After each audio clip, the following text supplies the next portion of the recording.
السلام علیکم ورحمۃ اللہ۔ مسائل رمضان کورس میں زکوٰۃ کے مسائل پر گفتگو جاری و ساری ہے۔ اب زکوٰۃ سے متعلق چند اہم امور آپ کو ذکر کرنے ہیں، اس کو اچھی طرح ذہن میں محفوظ کر لیجئے۔ پہلا مسئلہ زکوٰۃ کی تاریخ کا ہے۔ تو جب بھی آپ کے پاس اتنا مال آ جائے کہ جس کی مالیت تقریباً 52.5 تولہ چاندی کے نصاب تک پہنچتی ہو اور وہ پیسہ آپ کے لیے ایکسٹرا ہو، تو اس کی تاریخ آپ نوٹ کر لیا کریں۔ مثال کے طور پر 25 شعبان کو آپ کے پاس 50,000 آئے جو آپ کی حاجت اصلیہ سے زائد ہیں، وہ تاریخ آپ نوٹ کر لیں۔ جب سال مکمل ہو جائے گا تب اس پر زکوٰۃ بنے گی۔ قابل توجہ بات یہ ہے کہ اگر ایک دن بھی پہلے اگر نصاب باقی نہ رہا، جیسے 50,000 میں نے بھی آپ کو ذکر کیا، اب ایک دن پہلے اس میں سے 10,000 کم ہو گئے، تو اب یقیناً سال مکمل ہونے کے بعد جب نصاب باقی نہ رہا تو اب زکوٰۃ نہیں ہوگی۔ لہٰذا اگر 50,000 آپ کے پاس پورے سال رہے، صرف ایک دن پہلے آپ نے 10,000 کیا بلکہ 5,000 بھی نکال دیے، تو 50 میں 5 گئے تو 45، تو نصاب تو پورا نہ ہوا، اب زکوٰۃ نہیں بنے گی۔ دوسری اور بڑی قابل توجہ بات زکوٰۃ کی تاریخ سے متعلق، کہ اگر آپ کا سال شروع ہو گیا مال پر اور 2 ماہ کے بعد آپ کا نصاب کم ہو جائے، لیکن سال مکمل ہونے سے پہلے پہلے آپ کے پاس اتنا مال دوبارہ آ جائے کہ آپ مالک نصاب کہلاتے ہوں، تو آپ پر زکوٰۃ فرض ہوگی۔ اسے مثال سے سمجھیں۔ جیسے آپ کے پاس 1,00,000 روپے تھے، سال ابھی شروع ہوا تھا، 2 ماہ کے بعد تقریباً 80,000 خرچ ہو گئے اور 20,000 باقی بچے، تو یہ نصاب سے کم ہو گیا۔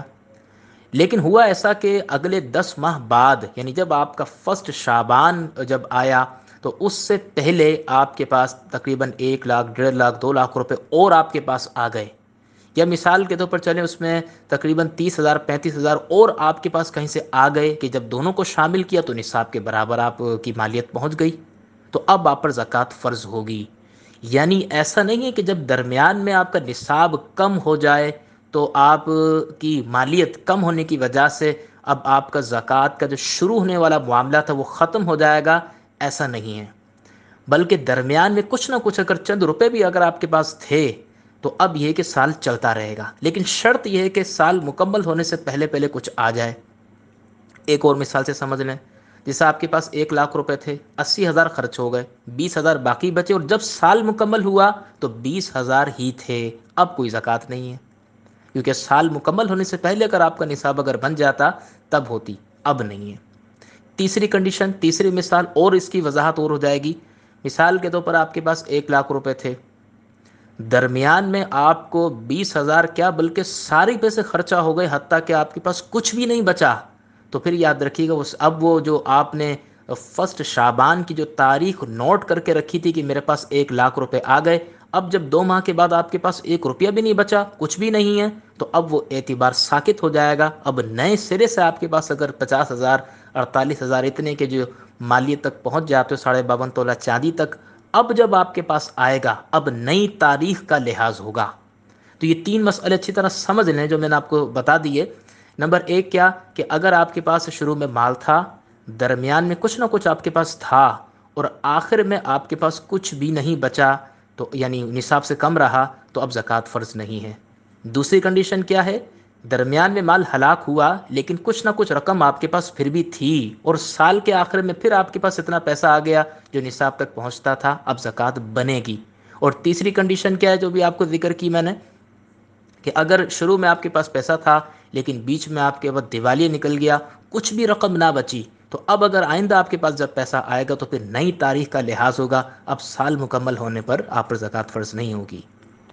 اچھا، پھر کبھی ایسا ہوتا ہے کہ ہمیں وہ تاریخ یاد نہیں رہتی کہ ہم مالک نصاب کب ہوئے تھے، جیسے بھول گئے، نوٹ ہی نہیں کیا، تو پھر اس میں ظن غالب کا اعتبار ہوتا ہے۔ اپنے ذہن پہ زور دے، کیا تاریخ مطلب ذہن میں آتی ہے، کون سا مہینہ ذہن میں آ رہا ہے۔ یہ جو بعض لوگوں کا خیال ہے کہ رمضان میں ہی زکوٰۃ نکالنی ہے، یہ تصور بالکل غلط ہے۔ یعنی رمضان ہے تو اب زکوٰۃ نکالنی ہے، یہ نہیں ہوتا۔ اصل میں سال کا گزرنا ہے۔ اب وہ سال آپ کا اگر شعبان کے مہینے میں ہوتا ہو تو رمضان سے پہلے شعبان ہے، اگر رجب کے مہینے میں ہوتا ہو تو پھر یقینی سی بات ہے اس میں، اور اگر یہ بقرہ عید پر اگر آپ کا سال مکمل ہوتا ہو تو پھر رمضان کے 2 ماہ کے بعد جب بھی سال مکمل ہوگا آپ کا، آپ کو زکوٰۃ دینی ہوگی۔ ہاں، یہ ہمارے ہاں ایک رواج ہے کہ عموماً رمضان میں زکوٰۃ نکال دی جاتی ہے، تو اس میں کوئی حرج بھی نہیں ہے، کہ جیسے مطلب ایک حساب لگا لیے کہ اتنا اتنا مال ہم نے بنا لیا اور ہم ہر سال زکوٰۃ رمضان میں ہی نکال دیتے ہیں، اس میں تو کوئی حرج نہیں ہے۔ لیکن اس میں یہ یاد رہے کہ مثال کے طور پر آپ پر مطلب مال آ گیا، سال بھی پورا ہو گیا، لیکن ابھی رمضان میں کچھ وقت باقی ہے، تو اب رمضان کا انتظار کریں کہ تو خواہ مخواہ زکوٰۃ کی ادائیگی میں تاخیر کرنا پایا جائے گا۔ جیسے 2 ماہ پہلے سال مکمل ہو گیا اور رمضان میں بھی 2 ماہ باقی ہیں، اور آپ ارادہ کرتے ہیں کہ رمضان میں زکوٰۃ دیں گے، تو یقینی سی بات ہے کہ اس میں پھر تاخیر ہوگی، اور زکوٰۃ کو فی الفور ادا کرنا لازم ہے۔ اگر اس میں دیر کریں گے تو گناہ گار ہوں گے۔ تو جب آپ کے پاس کوئی تاریخ جو آپ نے نوٹ کی ہو وہ مس ہو جائے، یا آپ نے تاریخی نوٹ نہ کی ہو، تو پھر اس میں ظن غالب کا لحاظ ہوگا۔ بس جس مہینے پر آپ کا دل جم جائے کہ ہاں بس وہ شعبان کا مہینہ تھا، رجب کا مہینہ تھا، جو بھی آپ کے دل میں آ جائے بس اسی کا لحاظ کرتے ہوئے اگلے سال کا مطلب مکمل ہونے کے بعد پھر آپ زکوٰۃ دے دیں۔